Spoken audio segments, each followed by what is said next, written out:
I took the fisherman's boat to the old man's estate.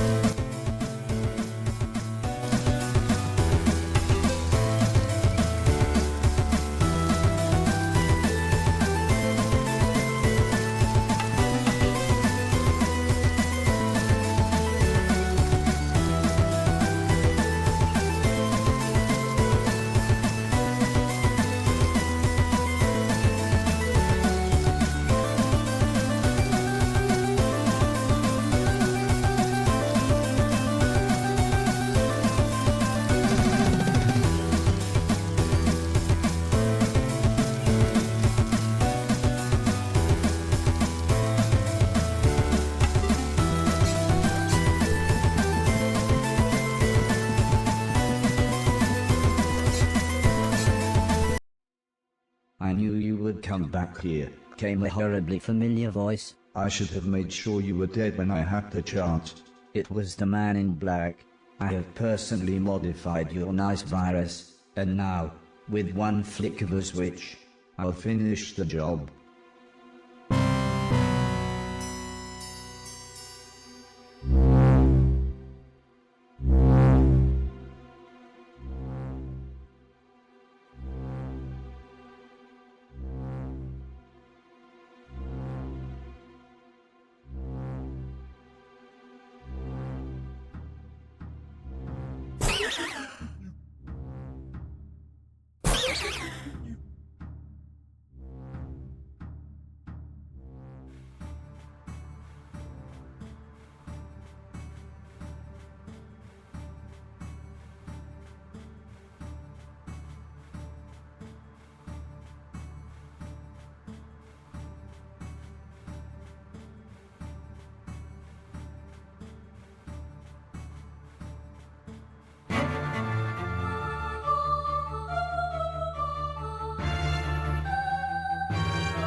It's pointless now, said Alice. We might as well give up.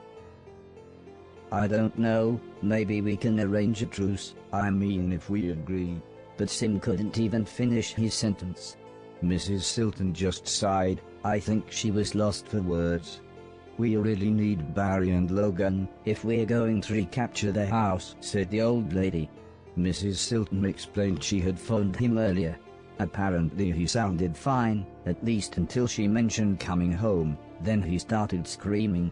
I couldn't understand him at all. He wants nothing to do with saving the world. His words, not mine. Sorry. The old lady sighed. I was worried he might say that. I take it Logan stayed with him. Logan's more of a dog than the dog is, laughed Alice. The old lady was only really worried we would be outgunned. She said I would be the secret weapon as I would be able to sneak back into the house. That's true, said Sim, if we cause enough of a distraction.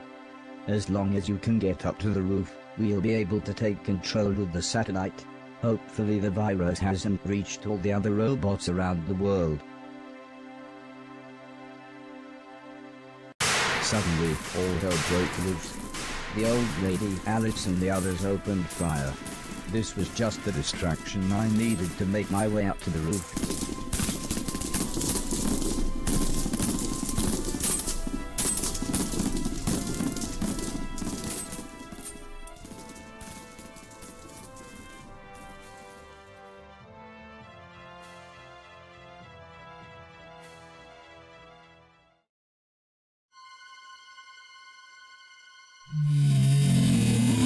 I was shocked.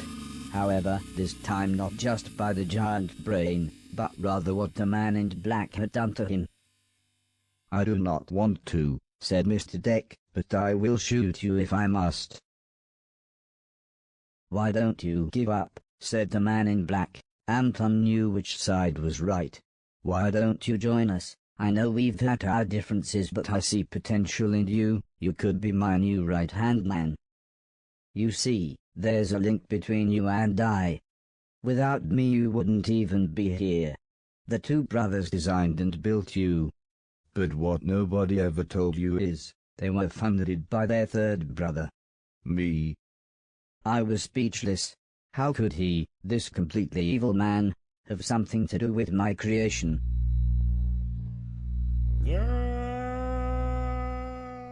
Thank you.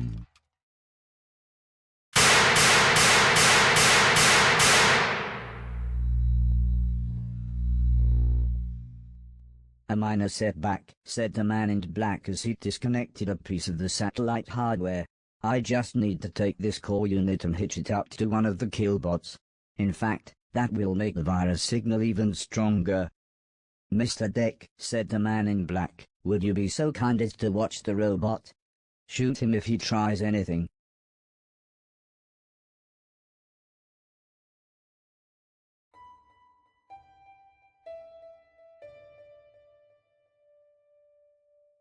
Mr. Deck lowered his gun. You little yellow bastard, he said, you'd better run.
Somehow the man in grey had snuck up behind Mrs. Silton. I tried to shout down, but no one could hear me.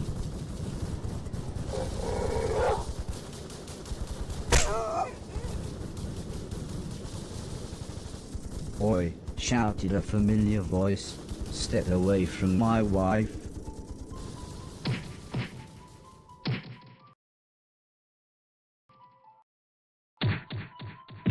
The man in grey bragged with every blow. Who he'd hurt, who he'd tortured, how he'd made the world a better place. As he raised the gun to Mr. Silton's head, he said, "You're out of your depth. I'm a professional. I used to kill for the CIA."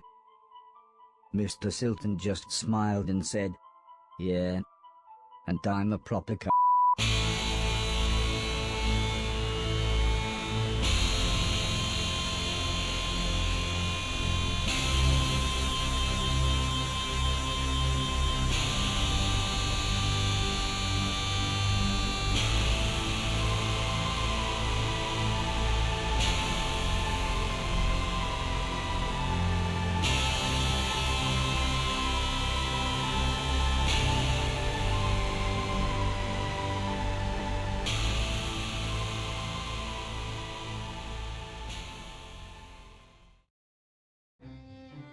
With the rest of the great and good now stuck on the moon, and the man in black taken care of, it was reasonably easy to convince his troops to surrender. Signals came through from all over the planet, and soon the people began rebuilding civilization. And again, I was heralded as a hero. Soon the representatives from around the world held their first united meeting, and I was invited to give a speech.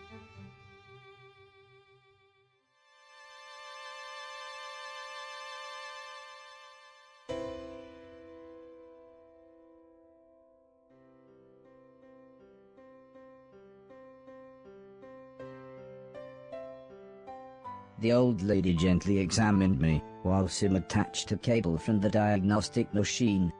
"I've got some bad news," said the old lady as she took my hand. "The virus is rampant in your system. It's not as bad as it was with Betty Fluffers and Fort, but it's still destroying your circuitry." "I'm thinking," said Sim, "it must have something to do with consciousness. Yours seems more equipped to fight." "We'll still need to do something," said the old lady with a serious look. "If we replace all of the affected parts, we..." "Come on, mate," said Mr. Silton, "you know they can help." But I explained that it was too painful, and hurt so much. Just having my diagnostic panel open was excruciating. "So you mean you can feel things? But you're not supposed to be able to."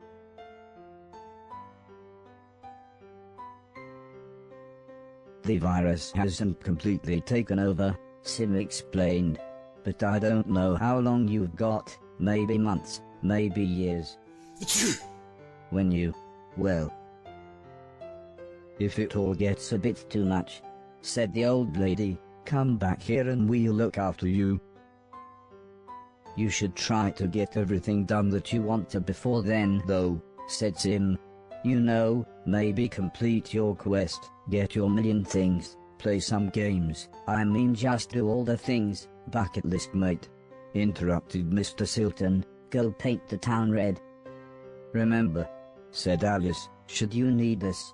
"Yes, should you need us," said Mr. Logan. "We'll be right here," said the old lady, "waiting for you."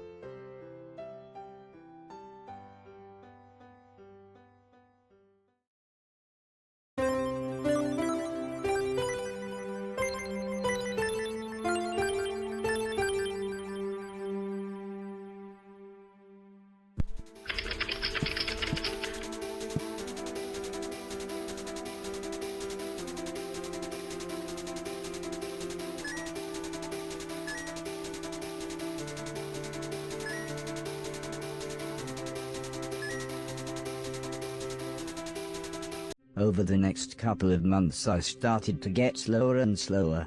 I needed a cane to help me walk, and my circuits felt so cold that the old lady suggested I wore the old man's lovely thick jacket. Life was simple, one day into the next, just helping out wherever I could. Then one morning things got really exciting. Mrs. Silton was going to have the baby.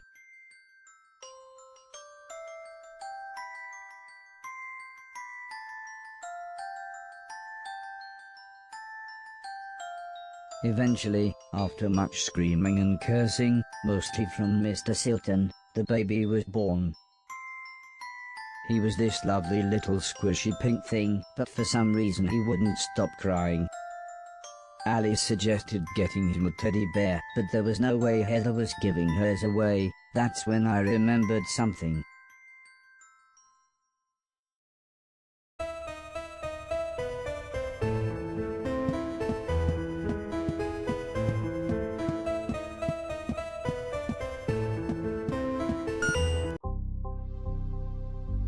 That's perfect, said the old lady. Thank you.